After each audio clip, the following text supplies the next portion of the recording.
सुमति तुलसी रामचरित मानस कवि तुलसी कवि मनोहर मति अनुहारी सुजन सुचित सुने सुधारी सुमति भूथल हृदय अगाधो वेद पुराण उदध घन साधु नर सहि राम सुयस बरबारी मधुर मनोहर मंगलकारी लीला सबूर कहु बखानी सोई स्वच्छता करे मनहानी प्रेम भगति जो बरन जाई सोई मधुरता सुशीतलताई सो जल सुकृत सामृत होई राम भगत जन जीवन सोई मेधा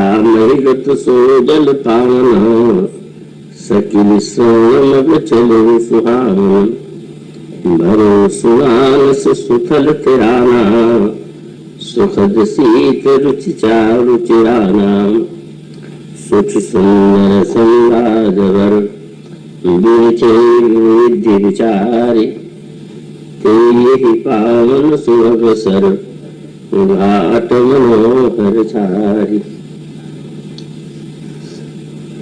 वात्सल्य मिली जानकी और करुणा ने प्रभु श्री रामभद्र की महती अनुकंपा से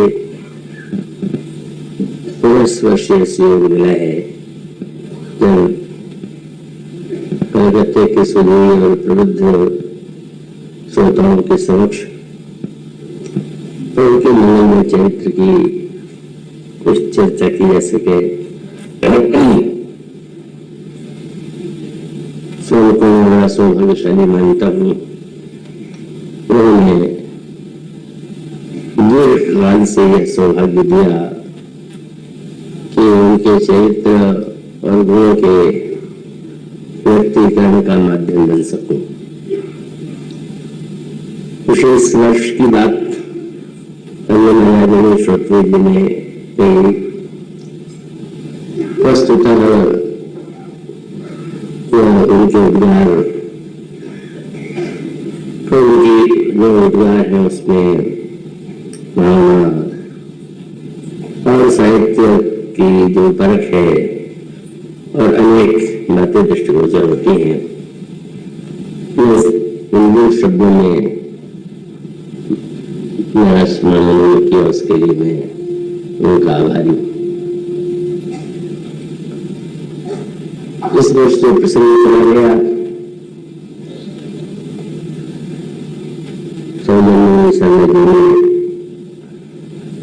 संभवतः मेरे पूर्ण प्रवेश प्रवास में मुझसे यह बताया इस पंक्ति पर कथा कही जाए, ऐसा आग्रह श्रोताओं का है। उन्होंने श्री गुरुनाथ जी ने नानी का नाम दिया।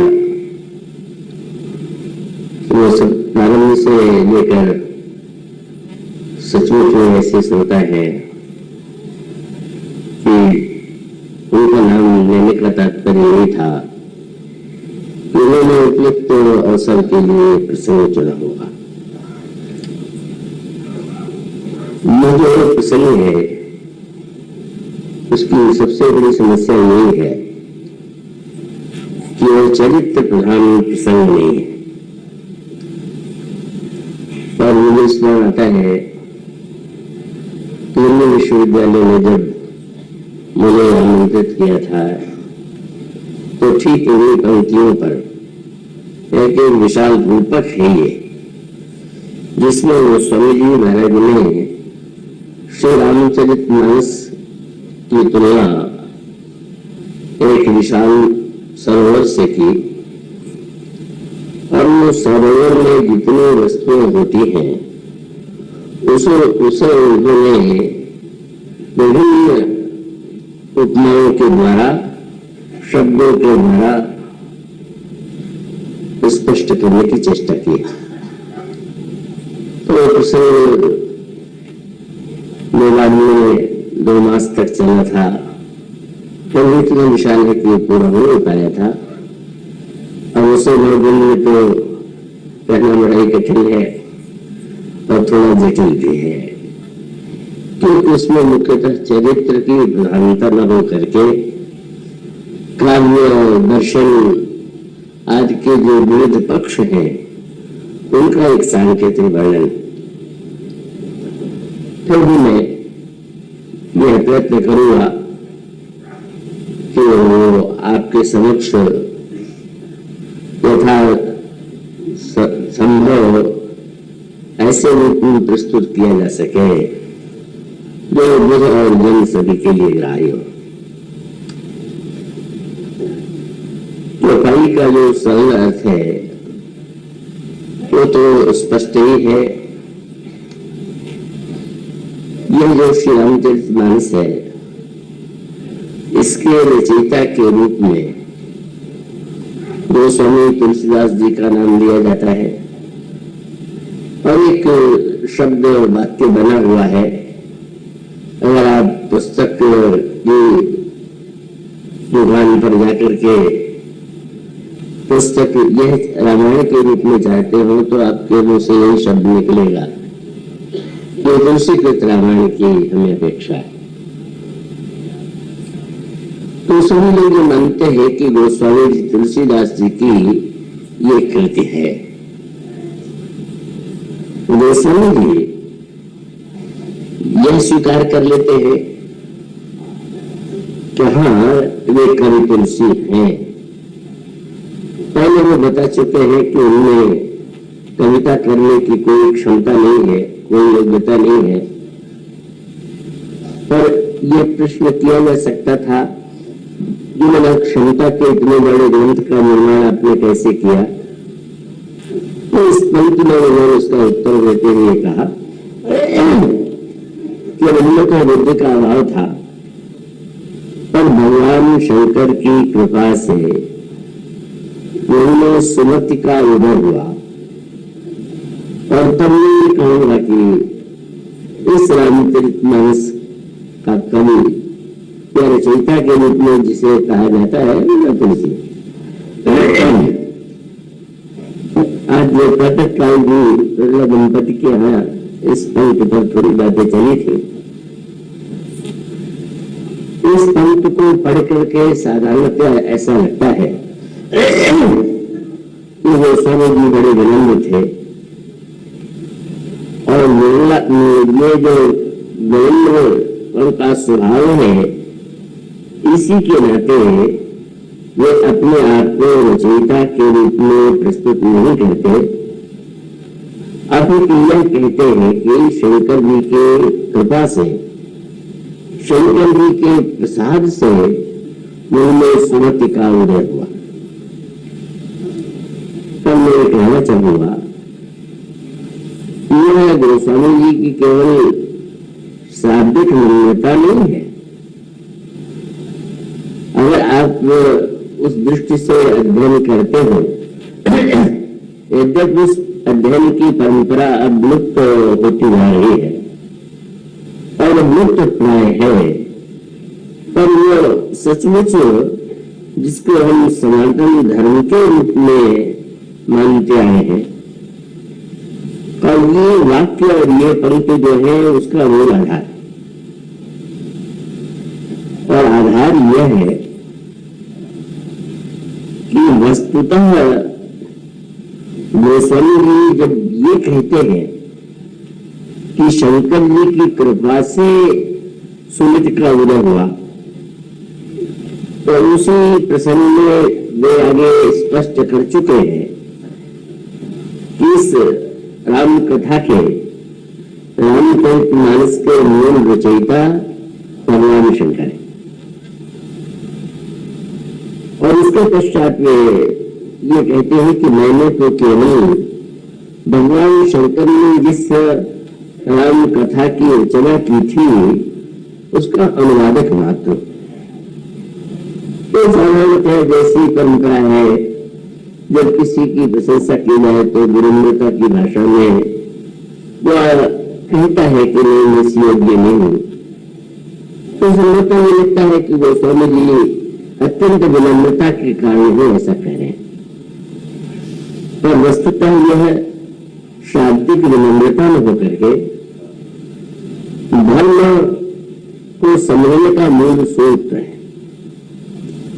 और सूत्र इस अर्थ में, जैसे आज किसी की प्रशंसा करें तो कहेंगे कि इनकी प्रतिभा बड़ी मौलिक है या इनकी रचना मौलिक है।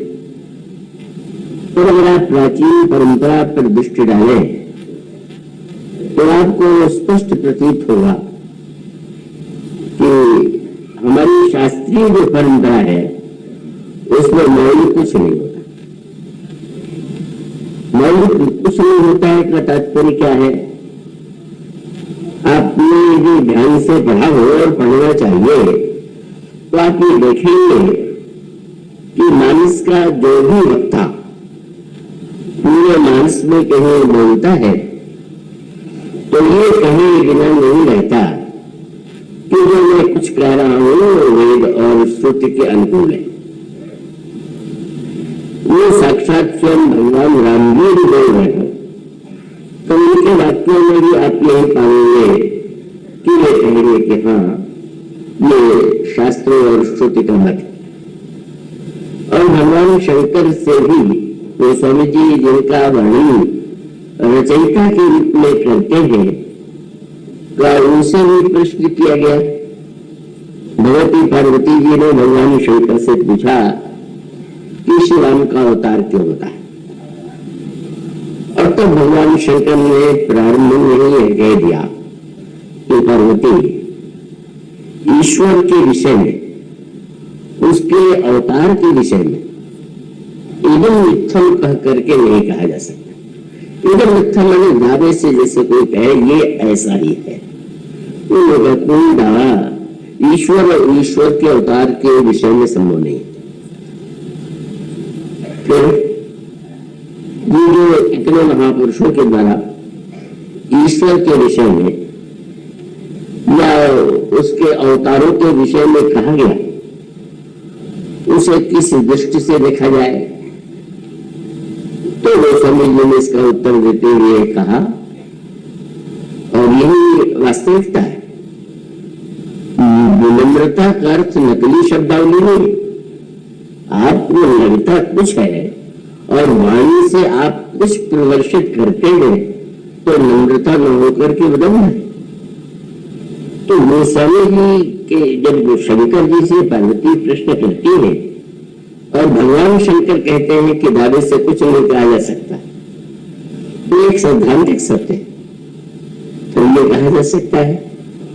फिर जो कहने वाले कहते हैं वो उसे किस अर्थ में लिया जाए? तो आप वहां पर पंक्ति आप पढ़ेंगे, भगवान शंकर पार्वती जी से कहते हैं, हम अवतार हेतु में हुई इन मिथ्यम कही जाए न सोई, राम अतर्क बुद्ध मनवानी, मत हमार अस सुन भवानी। फिर भी तदपि संत मुनि वेद पुराना, जैसे कृछ प्रभु सुमति अनुमाना। संत मुनि वेद और पुराण अपनी अपनी बुद्धि के द्वारा जैसा कहते हैं बस मैं सुन के सुनाऊं तो ही। पार्वती वही बात मैं तुम्हें सुना रहा हूं, वो संतों मुनि वेदों और पुराणों के द्वारा कही गई। तात्पर्य भगवान शंकर के दावे से नहीं कह सकते हैं कि भगवान के अवतार का यही कारण है, और इसका तात्पर्य कि भगवान शंकर के जो वाक्य है गोस्वामी ने इसको एक बड़ा मधुर काव्यात्मक रूप दिया। उन्होंने कहा कि ईश्वर के विषय में सभी आचार्य संत महापुरुष अलग अलग रूप में वर्णन करते हैं, और जब वर्णन करते हैं तो प्रश्न है कि श्रोता को कैसा लगता है, वो तो एक अलग बात है।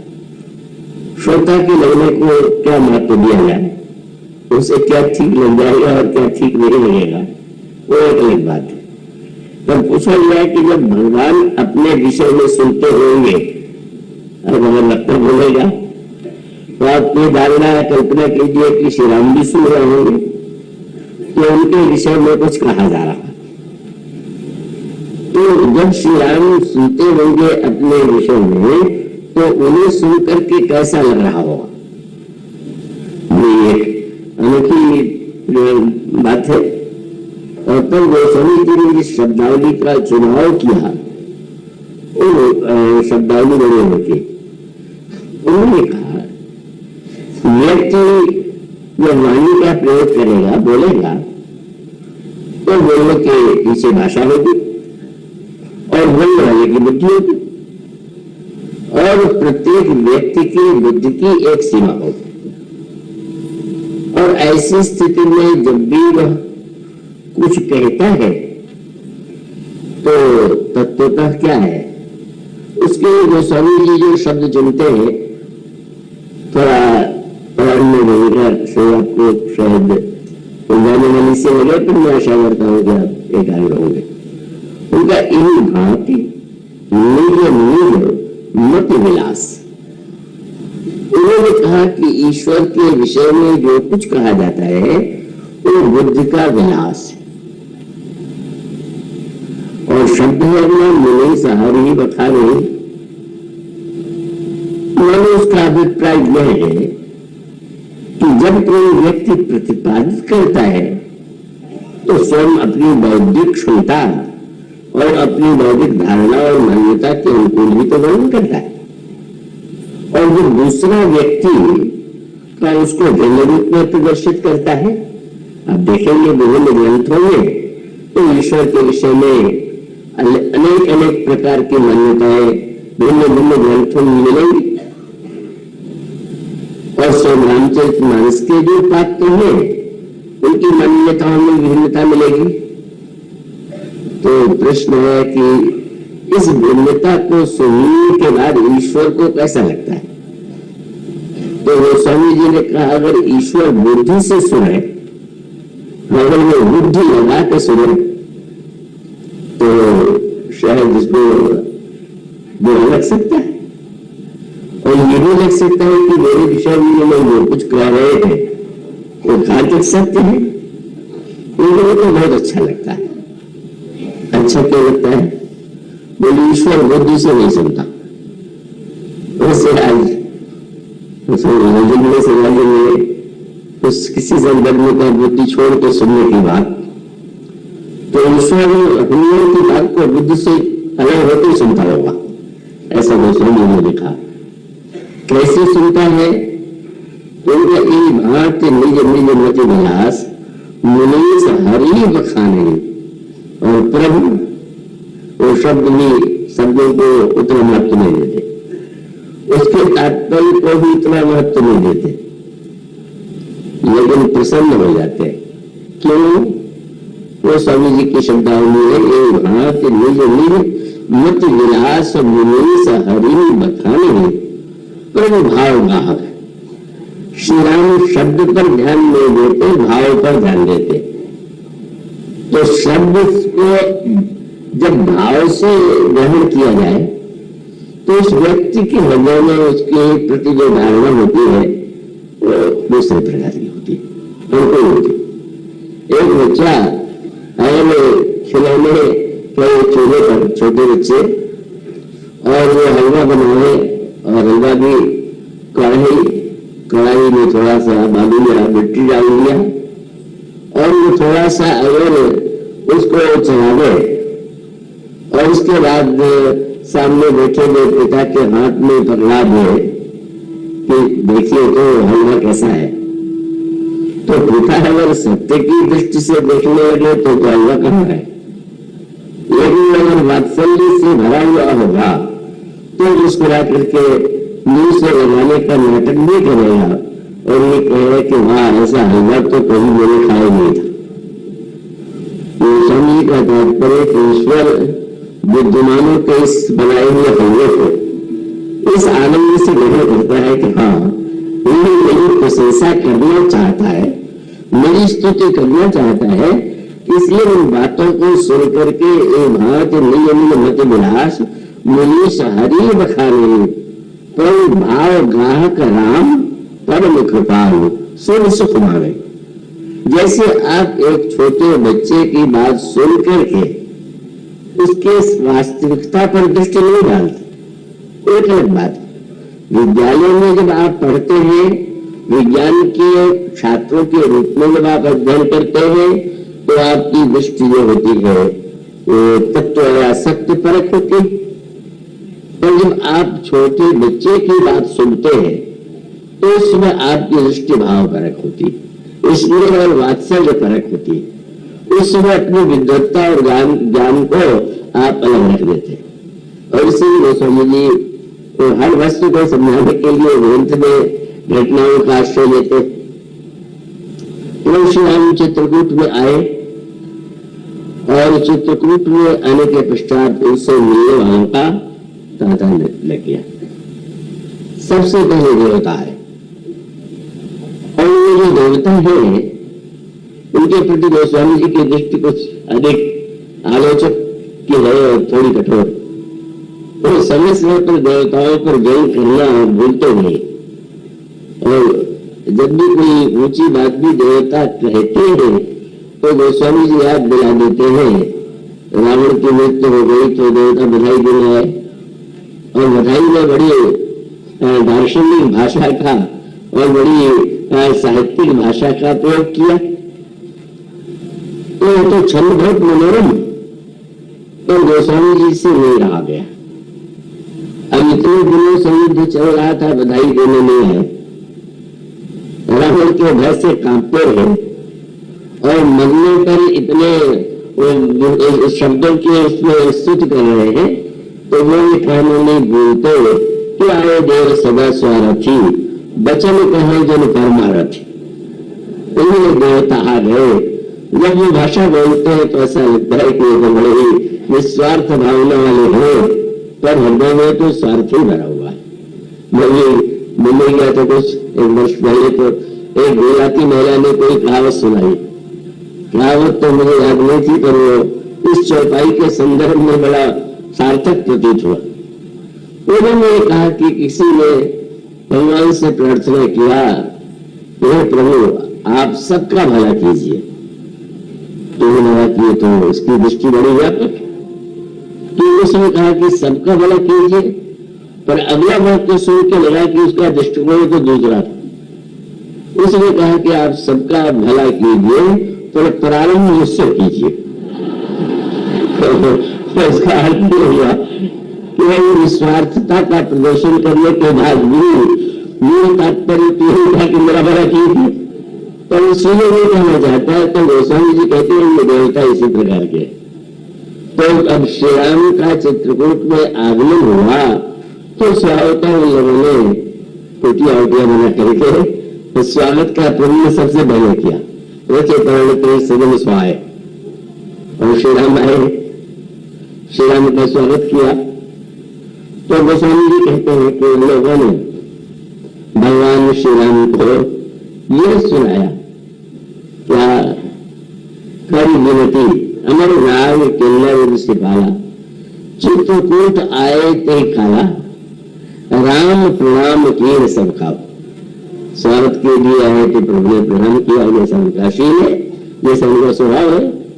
और मुझे तो देवल्लभ लोचन लागू ये कहा कि आपका दर्शन करके हम हमारे नेत्र धन्य हो गए।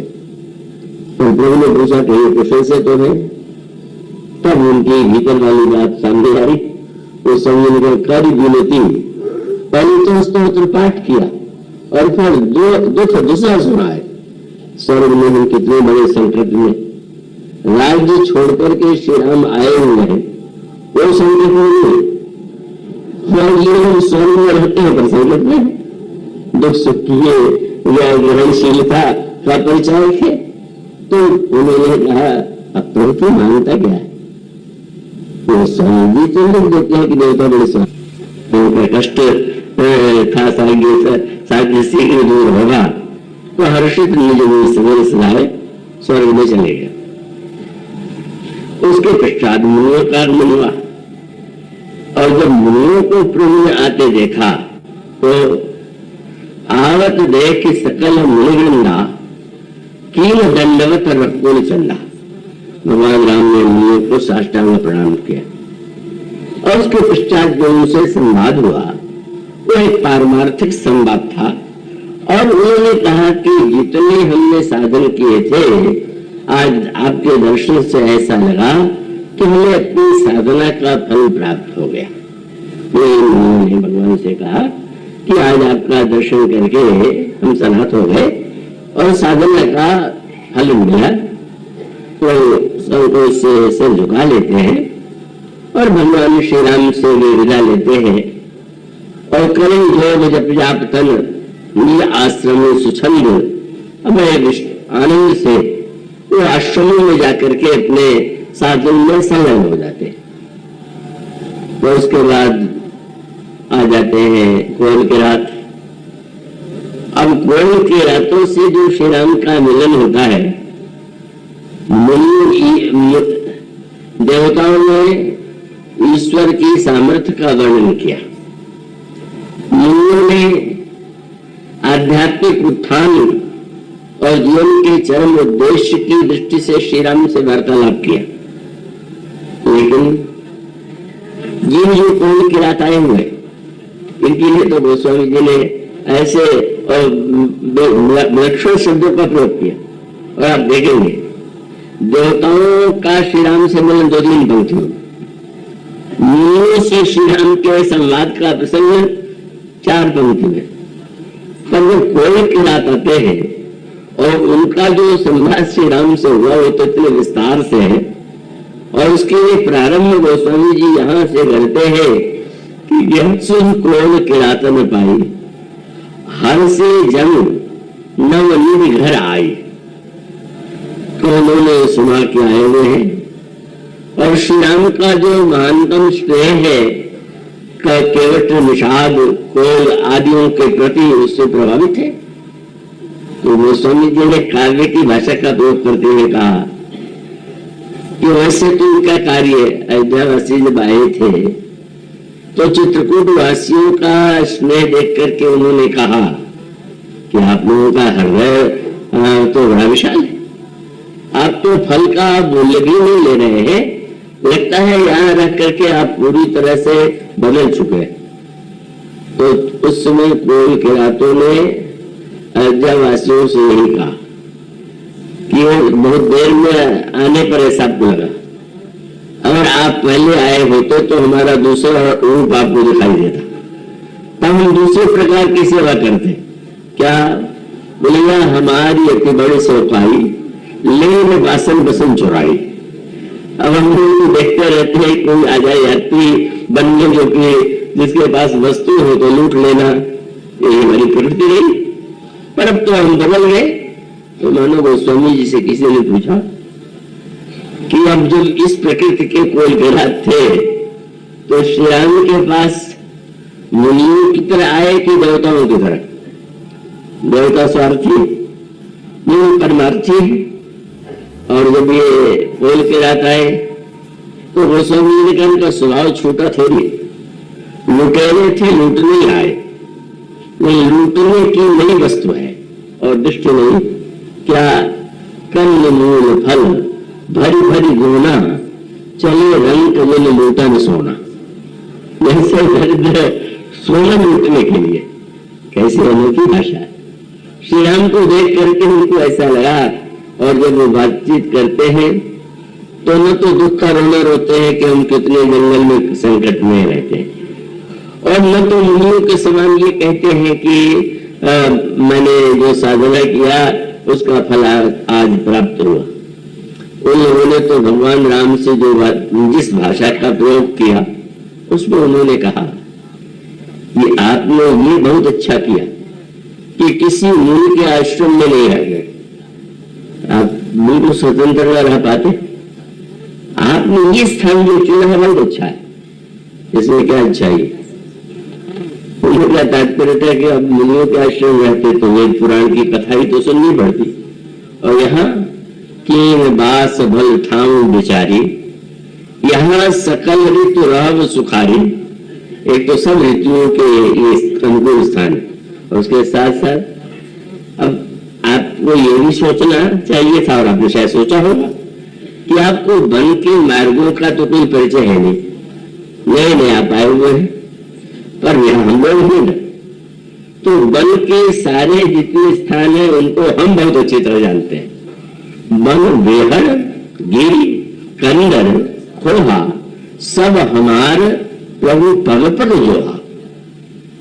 काहे के लिए? जो हम तो कथा के लिए निमंत्रण देंगे, और कौन की आप निमंत्रण देते हैं कि आप वन में आपको ले चलेंगे, काहे के लिए? तह तह तुम ही अहेर खिलाओ। आप तो धनुष्वाणी लिए होंगे, शिकार जरूर करते होंगे, तो वन में शिकार करने के लिए हम लोग आपको ले चलेंगे, सर और झरने दिखाएंगे, सरोवर दिखाएंगे, नदियों को दिखाएंगे, सर निर्झर जल ठाऊ दिखाओ। उन्होंने सुना, वो स्वामी जी ने से किसी ने पूछा होगा, अभी मुनियों की भाषा सुन चुके, अभी देवताओं की भाषा तो उन्होंने सुना, अब कौन के रातों का यह आश्वासन कि आपको अहेर खिलाएंगे और झरने दिखलाएंगे, उसे सुन के श्री राम को क्या लगा होगा। और वो स्वामी जी ने शब्दावली चुनी, वेद वचन मुन मन अगम ते प्रभु करुणा ऐन, वचन किरातन ते सुनत जीव पितु बालक भय।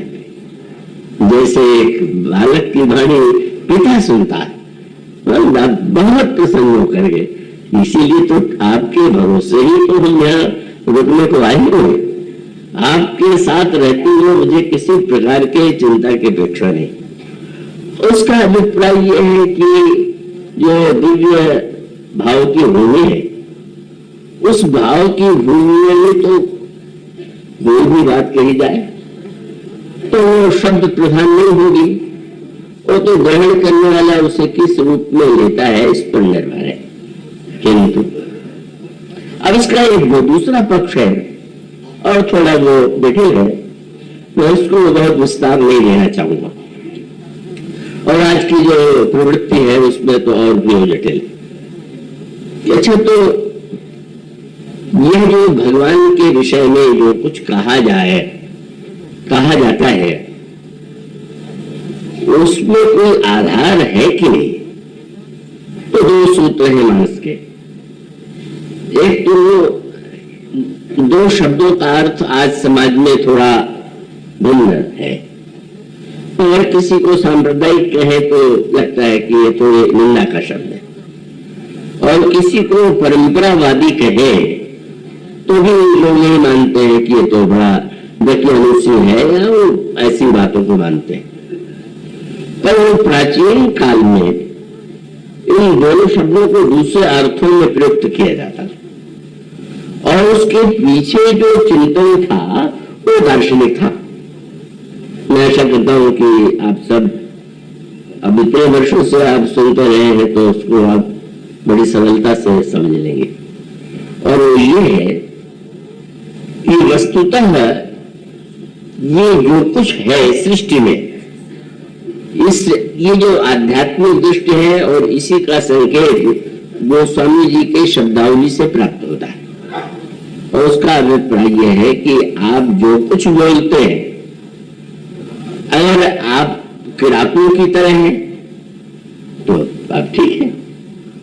कोई किरातों की भाषा देवता नहीं बोल सकते, या कोई किरातों की भाषा मुनि नहीं बोल सकते, और देवता और मुनियों की भाषा होनी नहीं चाहिए। मन उसका अभिप्राय यह है कि ईश्वर के विषय में जो कुछ कहा जाएगा, कहे जाने का क्या आधार होना चाहिए। और इस अर्थ में गोस्वामी जी परंपरावादी का अभिप्राय है, दो प्रकार की धाराएं इस देश में चलती रही, पहले भी चलती थी और अब तो बहुत विस्तार मिल गया है। एक तो ये है कि जो ये मान के चलते हैं कि ज्ञान का मूल आधार वेद है, तो इसलिए आप सर्वत्र ये पाएंगे, अभी जो पंक्तियां मैंने दोहराई उसमें बार बार वेद का नाम अवश्य लिया जाता है। और गोस्वामी जी भी जब प्रारंभ में रामायण के विषय में कहते हैं तो ये कहना नहीं भूलते कि नाना पुराण निगमागम सम्मतम यद, जो वेद शास्त्र और पुराणों के द्वारा सुसंगत है। तो सुसंगत है कहने का अभिप्राय वो कहने कि भाई आप घर में बच्चा पिता से चाहे जैसे बोले, पर वो अध्ययन के लिए अगर विद्यालय में जाएगा और उसी भाषा में वो अध्यापक से भी प्रश्नोत्तर करने लगे तो अनर्थ ही हो जाएगा। तब तो कहीं उसके भाषा ज्ञान की या अन्य वस्तुओं के ज्ञान की वृद्धि हो ही नहीं सकती। तो वह बालक जो वात्सल्य का रस प्राप्त करता है घर में, अब वो अगर किसी अध्ययन के संदर्भ में आता है तो उसको तो जो एक नियम है, जो सिद्धांत है, उस नियम और सिद्धांत के अनुकूल ही अध्ययन करना होगा। और उस अध्ययन के अनुरूप ही जब वो उत्तर देता है तो उसे परीक्षा में उत्तीर्ण मानते हैं और उसी के आधार पर उसका जो ज्ञान है वो क्रमशः वृद्धिगत होता है। इसी तरह से जब धर्म की व्याख्या की जाए, शास्त्र की व्याख्या की जाए, महाभारत पुराण और रामायण की व्याख्या की जाए तो उसका आधार क्या होना चाहिए? तो स्पष्ट है कि यह माना गया है उस परंपरा में कि आप पूरी तरह से स्वतंत्र नहीं। अब अगर एक भौतिक दृष्टांत दे तो संविधान का दे दे कि न्यायालय में जब कोई वकील अपना पक्ष प्रस्तुत करता है तो उसमें उसकी बौद्धिक प्रतिभा तो होती है, लेकिन वो जितनी बात कहेगा उसके लिए आवश्यक है कि संविधान की जो धाराएं हैं वो ये माने कि इसके अनुकूल में बोला, और वो न्यायाधीश से आशा करेगा कि जो निर्णय दिया जाएगा वो संविधान की धारा से दिया जाएगा। अगर कोई वकील पूरे देर तक केवल अपनी बौद्धिक कला का प्रदर्शन करे और संविधान की धारा का नाम नहीं मिले, किस आधार पर बोल रहा, तो इस कानून के आधार पर निर्णय चाहता है तो कोई न्यायाधीश प्रभावित नहीं होगा। अब हमारे सनातन धर्म की मान्यता थी कि इसी तरह से धर्म का एक संविधान, और धर्म का वह संविधान जो है आप कुछ भी उसको आप प्रस्तुत कर सकते हैं नई भाषा में, नई पद्धति में, लेकिन उसका मूल जो स्रोत होना चाहिए वो वही होना चाहिए। और वो मूल स्रोत कौन सा है, उसके लिए नामकरण उन्होंने किया वेद। बार बार वेद की दुहाई दी गई, यह वेद के अनुकूल है, वेद के अनुकूल है, वेद के अनुकूल।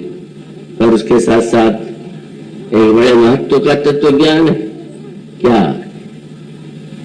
कि जैसे भारतीय या किसी देश के संविधान का रचयिता व्यक्ति होता है, लेकिन अगर प्रश्न किया जाए कि जिस वेद को आधार मान करके ही व्याख्या की जानी चाहिए उसका मूल रचयिता कौन है, और तब एक नई दृष्टि और नई बात हमारे यहाँ कही गई और ये कहा गया कि वेद का रचयिता कोई व्यक्ति नहीं। एक अनोखी बात कही गई, वेद जो है वो श्रुति है, सुना गया है, पर उसका रचयिता आधुनिक शोध की पद्धति में तो किस वेद की या किनके रचयिता कौन है ये बात कही जाती है, पर वो कहा ही गया कि ये अनादि है और यह केवल सुना हुआ है और इसके पीछे एक चिंतन है। चिंतन ये है कि कोई भी व्यक्ति कितना भी बुद्धिमान क्यों न हो, लेकिन वो यह दावा नहीं कर सकता कि उसकी बुद्धि जो है कहीं विचलित नहीं होती, या उसकी बुद्धि कभी प्रभावित नहीं होती, या उसकी बुद्धि में कभी कोई दोष नहीं आता। इस रामचरितमानस में उसको बड़े गंभीर रूप में प्रस्तुत किया गया है। ये रामचरितमानस के जो 7 कांड हैं उसमें बुद्ध के विचलन के 7 दृष्टांत हैं और वो 7 दृष्टांत प्रत्येक कांड में एक एक पात्रों के जीवन में दृष्टिगोचर होता है। और इसका अनुभव तो आप हम सभी कर सकते हैं कि बुद्धिमान से बुद्धिमान व्यक्ति भी जो है प्रभावित हो जाता है, कभी ममता से, कभी राग से, कभी द्वेष से, या कभी जीवन के किसी आकर्षण से। अब वो बुद्धिमान व्यक्ति उस समय जो कुछ कहता है, कितना भी बुद्धिमान क्यों हो, पर उसमें वो दोष तो आए बिना रहेगा ही नहीं, जो उसके स्वार्थ का या उसकी मनोवृत्ति का दोष होगा। और इसलिए मानस के बालकांड में गोस्वामी जी ने अहिल्या को बुद्ध के प्रतीक के रूप में प्रस्तुत किया। उन्होंने भगवान श्री राम से कहा कि प्रभु, आपके चरित्र के विषय में कहा जाता है कि त्रेता युग में आपने अहिल्या का उद्धार किया था। मैं चाहता हूं कि आज भी आप अहिल्या का उद्धार करें। वो अहिल्या कहाँ है? और तब गोस्वामी जी पत्रिका में कहते हैं, सहस शिलाभूते जड़मतु भई मेरी बुद्धि ही अहिल्या। अब किसी की बुद्धि की अगर निंदा करें तो ही कहके करते हैं कि तुम तो बड़ी जड़ बुद्धि। या अहिल्या पत्थर में गई तो भी आप व्यवहार में उसका प्रयोग करते हैं। किसी के द्वारा अगर सही बात न कही जाए या भूल हो तो कहेंगे तुम्हारी बुद्धि में क्या पत्थर पड़ गया है क्या? वहां पर भी सूत्र हो गई कि अहिल्या जो है बुद्धि है और वो गौतम की अनुगामिनी, पर एक दिन भ्रमित हो जाती है जिस समय इंद्र को गौतम के वेश में देख करके कौश ने इंद्र को ही गौतम मान लिया और गौतम मान करके उन्हें स्वीकार कर लिया और उसके परिणाम स्वरूप उसको जड़ पत्थर होना पड़ा। केवल सूत्र इतना ही दे दे क्योंकि इस विषय में कभी विस्तार से भी चर्चा आपने मेरे माध्यम से भी सुनी होगी कि मानो गौतम धर्म है और अहिल्या वह बुद्धि है जो निरंतर उनका अनुगमन करती है, पर गौतम त्याग और तपस्या के घनीभूत रूप है और इंद्र जो है वो भोग का, स्वर्ग यहाँ पर भोगों का बाहुल्य है। और इसका तात्पर्य यह है कि गौतम की अनुगामिनी अहिल्या एक दिन इंद्र को ही गौतम मान लेती और सरल भाषा में इसका अर्थ करें तो यह है कि अगर हम बुद्धि से विचार करें तो त्याग का पक्ष ही जीवन में सर्वश्रेष्ठ सिद्ध होगा। पर ऐसी स्थिति भी आती है जब हमारे जीवन में कहीं कोई वासना का एक संस्कार होता है जो छिपा होता है और तब हम विषय को ही धर्म का रूप दे देते हैं, अपने स्वार्थ को, अपनी वासना को ही धर्म का रूप दे देते हैं और इस तरह से हमारी बुद्धि ठगी जाती है।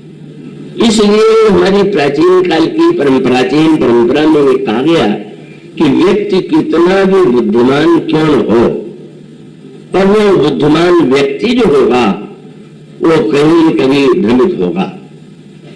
तो ऐसी स्थिति में वेदों में जिसको लेखक के रूप में लिखने वाला लिखेगा तो वह व्यक्ति जो होगा क्या वह तो एक व्यक्ति होगा और उसके साथ साथ लिखते समय भाषा और उसके जो विचार है और लिखते समय जो विविध प्रकार के विचारों का उदय होता है उसमें भिन्नता हो सकती है। आप किसी ग्रंथ को पढ़े तो ऐसी भिन्नता आपको लगने लगेगी और तब उसके लिए एक शब्द है, वो शब्द तो संस्कृत का एक जटिल शब्द है। वो कहते हैं कि मूल लोग जब साधना करते हैं, जब उनमें रितंभरा प्रज्ञा, वह बुद्धि जिसमें संसार का कोई संस्कार शेष न रह गया हो, उस समय उन्होंने जो सुना वही वेद मंत्र है, उसका रचयिता वेद व्यक्ति में, और इसलिए उन्होंने कहा वेद जो है अनादि है। और तब उन्होंने परम प्रमाण के रूप में वेद को इसलिए स्वीकार किया कि उन्होंने कहा व्यक्ति होगा तो उसके विश्लेषण में कि कुछ न कुछ कमी होगी। इस वेद को ही अगर हम आधार माने, जो ऐसी स्थिति में सुना गया हो कि जब अंतःकरण बिल्कुल संस्कारों से और विचारों से इन सबसे ऊपर उठ गया हो, तो पातंजलि दर्शन में उस स्थिति तक पहुंचने का बड़ा विस्तृत वर्णन किया गया है। कैसे अंतःकरण में धीरे धीरे मन बुद्धि आदि शुद्ध हो करके एक ऐसी स्थिति आती है जिसको नाम दिया गया समाधि की स्थिति। और समाधि की स्थिति में जो साक्षात्कार होता है और साक्षात्कार ही वस्तुतः वास्तविक होता है। अब इसको अगर मानस में दृष्टांत के द्वारा समझना चाहे तो यूं कह सकते हैं कि स्वप्न तो मिथ्या के रूप में ही माना जाता है। सपना कभी भाई सपने जैसा संसार है, संसार सपना देखे तो भी ये कहेंगे अरे भाई सपना सत्य तो होता है। पर वो श्री रामचरितमानस में ऐसे प्रसंग आते हैं जहां पर स्वप्न की सत्यता की ओर संकेत किया गया। अब उसको काव्यात्मक भाषा में गोस्वामी जी ने कहा, तो मैं आशा करता हूं आपने उसे सुना और पढ़ा होगा। गोस्वामी जी कहते हैं अशोक वाटिका में, पूरे एकाग्र रहेंगे, जहां चारों ओर प्रतिकूलता और लंका के द्वारा जहां पर जनक नंदिनी सीता बनी हुई दिखाई देती है। अब सीता जी का रूप क्या है? गोस्वामी जी ने जैसे शंकर जी का नाम लिया कि शंकर जी की कृपा से मेरी बुद्धि शुद्ध होगी या सोच का उदय होगा, तो गोस्वामी जी जैसे शंकर जी के विषय में कहते हैं उसी प्रकार से जनक नंदिनी सीता के विषय में भी कहते हैं। आप जनक नंदिनी सीता की जो वंदना तुलसीदास जी ने की है उसको यदि पढ़ेंगे तो आपको उसका संकेत मिलेगा। जनक सुता जग जननी जानकी अतिशय प्रिय करुणा निधान की। आप क्या पाना चाहते हैं उनसे? ताके जुग पद कमल मनाऊं और जासु कृपा निर्मल मति पाऊं। जिनकी कृपा से निर्मल मति प्राप्त होती है, शंकर जी की कृपा से सुमति मिलती है और जनक नंदिनी की कृपा से निर्मल मति मिलती है। अब साधारण व्यक्ति के लिए तो कोई अंतर नहीं है, पर वो गोस्वामी जी की जो एक भाषा है और दार्शनिक और साहित्यिक वो बड़े महत्व की। अब गोस्वामी जी ये कहते हैं कि जनक नंदिनी जो है, क्योंकि एक नाटक रचा गया है और नाटक प्रभु के द्वारा रचा गया है और प्रभु ने एकांत में सीता जी को बता दिया है। अब एक ऐसा पक्ष में प्रस्तुत करने जा रहा हूं जो शायद बड़ा कठोर हो और आपको प्रिय ही न लगे, लेकिन मेरे नाट्य के लिए आपको वो करना है। तो गोस्वामी जी की पंक्ति आप पढ़ते हैं, यह गोस्वामी जी कहते हैं लक्ष्मण जी कंद मूल फल लेने के लिए वन में गए, एकांत में हुआ तो प्रभु ने सीता जी से बड़े सुंदर शब्दों में संबोधित करते हुए कहा, सुनो प्रिया व्रत रुचि सुशीला, आप तो बड़े व्रतशील है, आप मुझसे बहुत स्नेह करते हैं। मैं कछु करब ललित नर लीला, अब मैं ऐसी लीला करना चाहता हूं कि जो करना अपेक्षित। और उन्होंने दो रूप दिए। कई प्रसंगों को कहते समय थोड़ा चिंतित होता भी हूं कि भाई उसको कहा जाए कि न कहा जाए, पर गोस्वामी जी कहते हैं कि भगवान राम ने कहा कि एक रूप में आप मेरे साथ रहिए, अन्न में निवास कीजिए, और दूसरे रूप में आपको आगे चल करके जो नाटक होने वाला है तो उस नाटक में जो मैं कहूं वो आपको पाठ दोहराना है। क्या उन्होंने कहा कि तब लगी पावक करहु निवासा, जब लगी करहु निशाचर नासा, और तब निज प्रतिबिंब राखित सीता। सीता जी दो रूप में, एक रूप में वो प्रभु से अभिन्न है, इसलिए प्रभु से अलग नहीं हो सकती, और दूसरे रूप में उन्होंने अपना प्रतिबिंब जो है वहां पर स्थापित किया। तो प्रतिबिंब कैसा रहा होगा? वो कैसे रूपशील सुवीर था, सौंदर्य में, शील में, स्वभाव में बिल्कुल एक जैसा। और वो जो भूमिका बताई गई वो बड़ी जटिल थी। क्या कि स्वर्ण मेरे लेकर के रावण आने वाला है और उस समय आप मुझसे ये अनुरोध कीजिए कि ये मृग बहुत सुंदर है, आप इसको मेरे लिए ला दीजिए। और वो बता दिया गया कि आगे चल करके इसके परिणाम स्वरूप वो जो कुछ घटित होगा वो एक आवश्यक सा संसार के लिए चित्र होगा। अब लक्ष्मण जी नहीं है, उसका अभिप्राय स्पष्ट है कि अब ये पक्ष तो वह है जो श्री राम का मानवीय, और दूसरा पक्ष ईश्वरीय है। अगर श्री राम लक्ष्मण से ये कहते कि रावण का विनाश करने के लिए नाटक में करूंगा, तो लक्ष्मण जी तो यही कहते कि इतने बड़े नाटक की आवश्यकता क्या, अरे मैं रावण को मारे दूंगा, राक्षसों को मारने की क्या समस्या है। श्री राम को पता भी था, वो स्वीकार भी करते हैं कि जगम सखा निशाचर जेते लक्ष्मण हमें देते।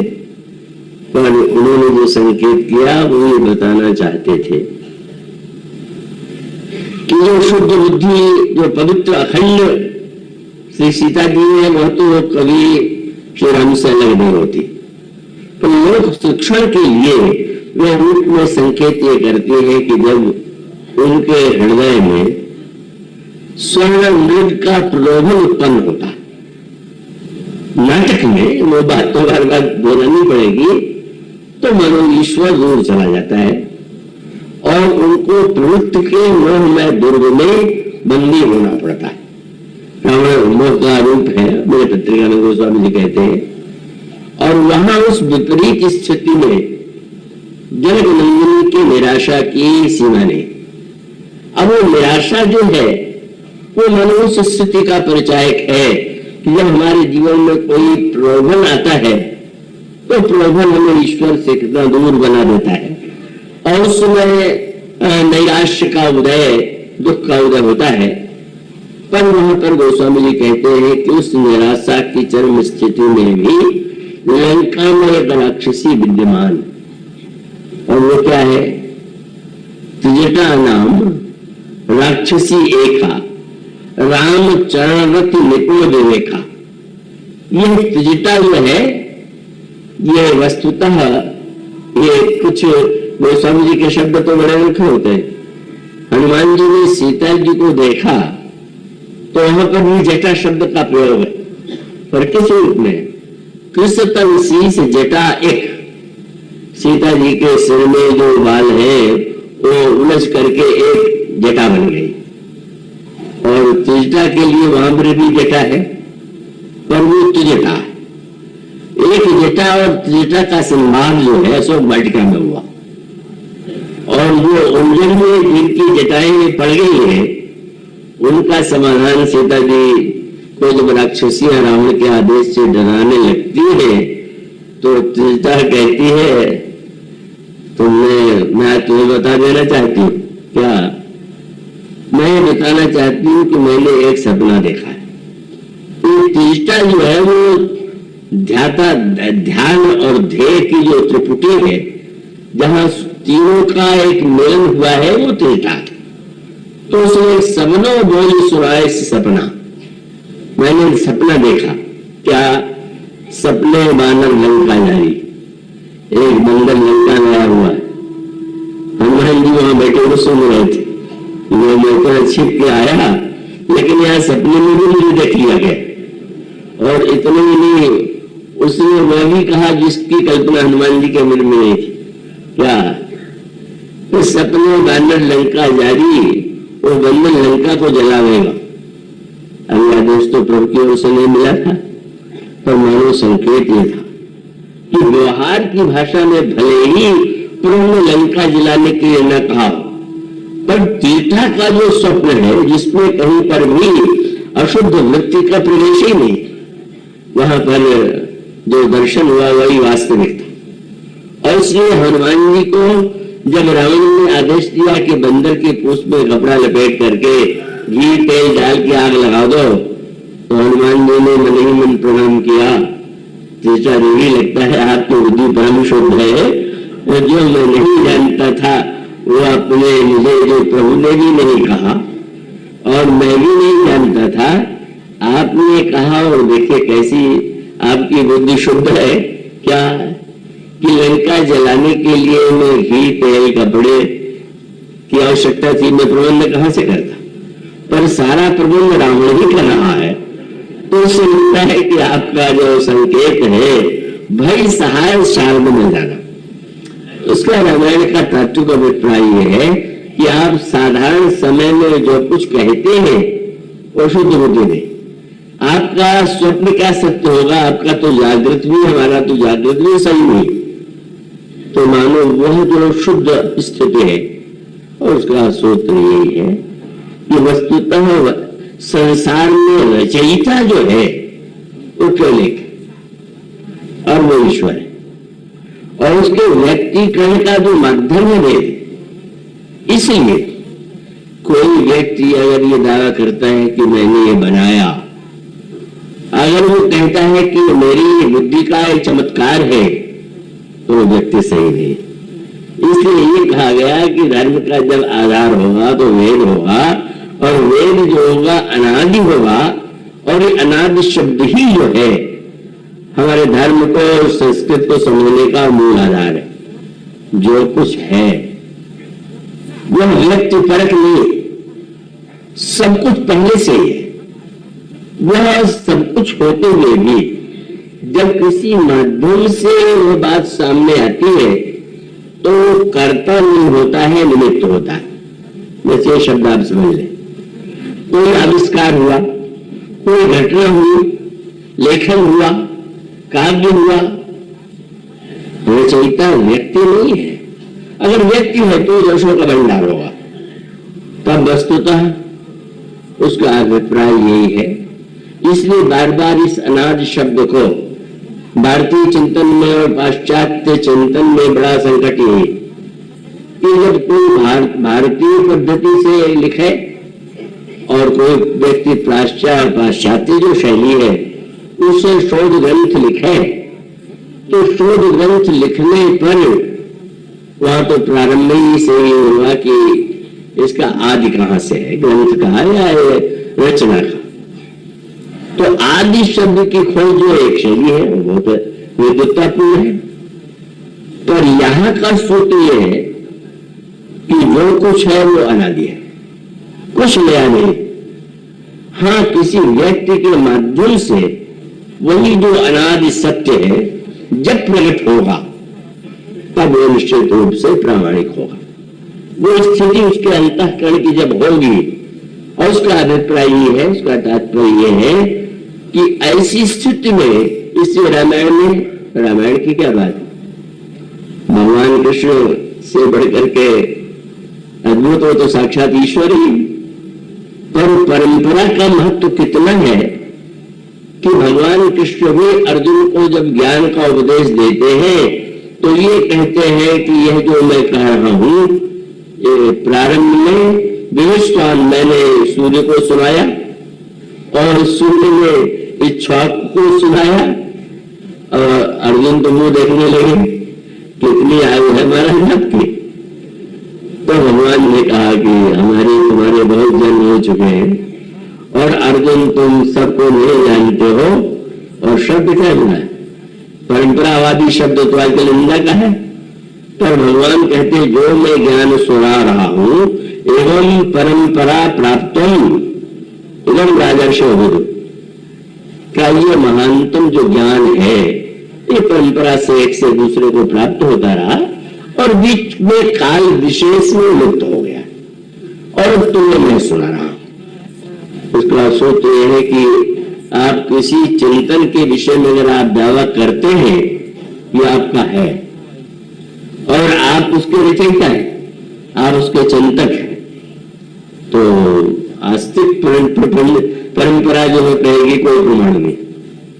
जैसे मैंने कहा वकील को संविधान की धारा बतानी चाहिए, इसी प्रकार से आपको ये सिद्ध करना होगा कि आप जो कुछ कर रहे हैं और कह रहे हैं वो वेद मंत्रों में जिस सत्य का प्रतिपादन किया गया है उसके अनुकूल है। और इसलिए जब भी वो चिंतन की बात कहेंगे तो सबको ये दुहाई देना है कि जो कुछ मैं कह रहा हूं, शंकर जी का वाक्य मैंने प्रारंभ में कहा था, तो जो कुछ मैंने कहा है वो वही है जो कुछ संत मुनि वेद पुराण ने कहा। और जब भी किसी की निंदा करना होता है तो कह देते हैं कि वेद वदंति निगंत कथा। भगवान ने कल्पना से कुछ है जो कहानी उगाड़ लिया, बोले वेदों की यह वाणी है, ये कोई दंत कथा नहीं। तो लोगों को दंत कथा तो बड़ी प्रिय लगती है, पर प्रमाण के लिए वो कहते हैं कि वो अनुकूल होना चाहिए। और अनुकूलता का एक ही सूत्र है कि जो कुछ है, अर्जुन को भगवान ने गीता में सूत्र क्या दिया कि विराट कूप के दर्शन के बाद भी अगर लड़ने है तो ये दिखाने से क्या लाभ है कि सारे योद्धा मरे हुए पड़े हैं। सारे योद्धा मरे हुए पड़े हैं तो या तो मान लीजिए लड़ाई समाप्त हो गई, और अगर वो जो करना है तो इस विराट रूप के दर्शन का लाभ क्या है। और तो भगवान ने जो सूत्र दिया, सूत्र क्या था, महता पूर्व निमित्त मात्र, बिना इसको देखते देखे तुम लड़ते, अगर बिना देखे लड़ते तो तुम कर्ता बन के लड़ते। मैं लड़ रहा हूं और मैंने हराया, अब तुम जब लड़ोगे तो तुम्हें समझ आ जाएगा कि यह तो मार दिया ईश्वर ने पहले ही, मैं तो निमित्त मात्र। यह निमित्त मात्रता ही हमारे धर्म और संस्कृति का मूल आधार है। वो व्यक्ति परख नहीं, महत्व व्यक्ति का नहीं है, महत्व यही है कि जो ईश्वर है वही अनादि है। राम अनादि अवधपति सोई, और जो कुछ संसार में प्रकट हो रहा है वह ईश्वर के द्वारा ही प्रकट हो रहा। और इस सत्य को जिस व्यक्ति ने समझ लिया, और उसमें रामायण में पहला प्रश्न आता है, गंगा की धारा में गंगा निकली कहां से है। ये बड़े महत्व का यात्रा करते हैं गंगोत्री की, क्यों, गंगा जी तो यहां पर भी है, पर मूल उद्गम, ये जो मूल उद्गम है ये अत्यधिक आवश्यक है, तभी वह पवित्र होगा, कल्याणकारी होगा। इसलिए गोस्वामी जी जब ये कहते हैं कि कवि तुलसी के रूप में जिसे आप जानते हैं वह कृत कवि तुलसी नहीं, भगवान शंकर जो है वो साक्षात ईश्वर है, उन्होंने मेरी बुद्धि को शुद्ध करके इस योग्य बनाया। और इसका अभिप्राय है यह जो ग्रंथ है उसकी विलक्षणता यही है कि वह प्रसाद है। याद रखिएगा, मिठाई बाजार से लाइए, चाहे मंदिर में आपको मिलेगा, है तो मिठाई पर शब्द बदल गया। बाजार से आप लाए तो मिठाई उसका नाम, और उसी को आपने भगवान के मंदिर में रख दिया तो लौट करके आया तो मिठाई नहीं कहेंगे मिठाई लीजिए, तब कहेंगे प्रसाद लीजिए। मानो गोस्वामी जी का अभिप्राय यह है कि बुद्ध को प्रसाद बनाइए, और बुद्ध के प्रसाद बनने का अभिप्राय है कि ईश्वर से वो जुड़ जाए, और जो कुछ उसके द्वारा प्रकट हो वो ईश्वर की वाणी हो। उस व्यक्ति का अपना अहंकार, अपने अंतःकरण के संस्कार और मलिनता न। इसलिए गोस्वामी जी की वाणी केवल विनम्रता मात्र नहीं है, यथार्थ है। फिर रचयिता मैं कहा हूं, रचयिता तो वस्तुतः शिव है, आदि पुरुष ईश्वर वही है। इसलिए किसी ने मुझसे पूछा कि वाल्मीकि जी ने रामायण बनाई, तुलसीदास जी कहते शंकर जी ने बनाई, तो वाल्मीकि जी के लिए तो ये शब्द चुना जाता है कि आदि कवि। अगर वाल्मीकि जी आदि कवि है तो शंकर जी ने कब बनाई, और शंकर जी ने अगर बनाई तो काल बताइए, और नहीं तो ये बताइए कि शंकर जी ने पहले बनाई कि वाल्मीकि ने। तो मैंने तो दो शब्द उसके लिए मेरे माध्यम से आए। मैंने कहा वाल्मीकि जी आदि कवि है और शंकर जी अनादि कवि है, और और अनादि को जान के आदि को जान के आनंद मिली थी। आज व्यवहार का सत्य है, अनादि तात्विक सत्य है। आज बड़ा लंबा हो गया, मुझे ध्यान भी नहीं रहा, अब घड़ी की ओर ध्यान गया कि वो अत्यधिक आगे चला गया। तो आज इतना ही, इसके बाद की चर्चा कल से प्रारंभ होगी। बोलिए श्री राम।